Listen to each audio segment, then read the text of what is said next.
જય શ્રી કૃષ્ણ વૈષ્ણવો મિત્રો, તમે ઘણીવાર જોયું હશે કે વૈષ્ણવોના ગળામાં લાકડાની બે નાની માળા એટલે કે કંઠી હોય છે. ક્યારે વિચાર્યું છે કે આ બેનો આંકડો જ કેમ? શું એક કંઠીથી કામ ન ચાલે? આજે આપણે પરંપરાની પેલે પાર જઈને આ બે કંઠી પાછળ છુપાયેલા ગહન મનોવિજ્ઞાન અને આધ્યાત્મિક શિસ્ત વિશે વાત કરીશું. આપણે સૌ જાણીએ છીએ કે તુલસી પવિત્ર છે, પણ ગળામાં તેનું લાકડું ધારણ કરવું એ એક મોટી આધ્યાત્મિક જાહેરાત છે.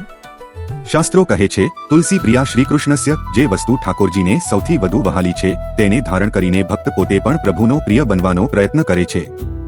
જેમ કોઈ ખાસ કાર્ય માટે આપણે શુદ્ધ વસ્ત્રો પહેરીએ છીએ, તેમ તુલસીની કંઠી પહેરવાથી આપણો આ સામાન્ય દેહ પ્રભુની સેવાનું એક પવિત્ર પાત્ર બની જાય છે.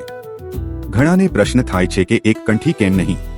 પણ પુષ્ટિમાર્ગમાં બે કંઠી એ પૂર્ણતાનું પ્રતીક અને સમર્પણના બે મુખ્ય પાયા છે. પહેલી કંઠી સાક્ષાત આપણા આરાધ્ય દેવ શ્રી કૃષ્ણ સ્વરૂપ માટે છે, જે આપણું અંતિમ લક્ષ્ય છે, અને બીજી કંઠી આપણા ગુરુ શ્રી મહાપ્રભુજી આચાર્ય માટે છે, જેમણે આપણને પ્રભુ સુધી પહોંચવાનો રસ્તો બતાવ્યો છે. ગુરુ વગર ગોવિંદ સુધી પહોંચવું અશક્ય છે.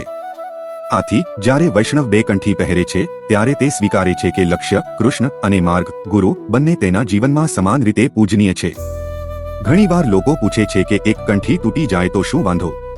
જો એક કંઠી તૂટી જાય તો પુષ્ટિમાર્ગમાં તેને તાત્કાલિક બદલવાનો આગ્રહ રાખવામાં આવે છે. અહીં વાત માત્ર લાકડાની નથી, પણ આપણી નિષ્ઠાની છે. જો એક પણ કંઠી ગેરહાજર હોય તો એ આપણી શરણાગતિમાં ઉણપ ગણાય છે. એટલે જ તુરંત નવી કંઠી પહેરીને એ બેની સંખ્યા પૂરી કરવી એ વૈષ્ણવ માટે એક અનિવાર્ય શિસ્ત છે.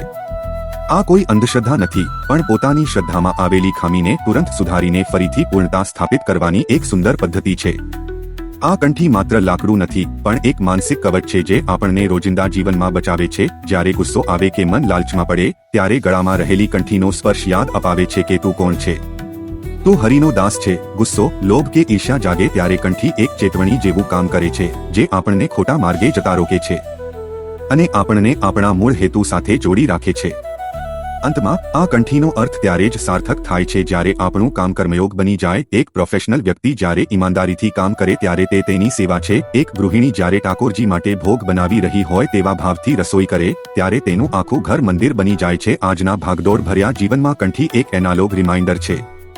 તે દરેક ક્ષણે યાદ અપાવે છે કે હું વૈષ્ણવ છું, હું ભગવાનનો છું. કંઠી આપણને શીખવે છે કે ક્રિયાઓ એ જ રહે છે, પણ ભાવ બદલાતા જીવન કર્મમાંથી કર્મયોગ બની જાય છે. તો મિત્રો, આ હતું બે કંઠી પાછળનું ગહન રહસ્ય. ભલે આપણે ગમે તેટલા આધુનિક થઈએ, પણ આપણી મૂળ પરંપરાઓ પાછળ હંમેશા કંઈક શ્રેષ્ઠ છુપાયેલું હોય છે.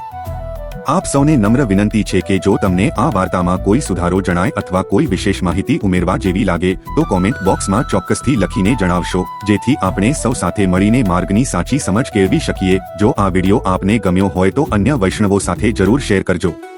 ફરી મળીશું એક નવા સત્સંગ સાથે. શ્રી વલ્લભાધીશ કી જય. જય શ્રી કૃષ્ણ.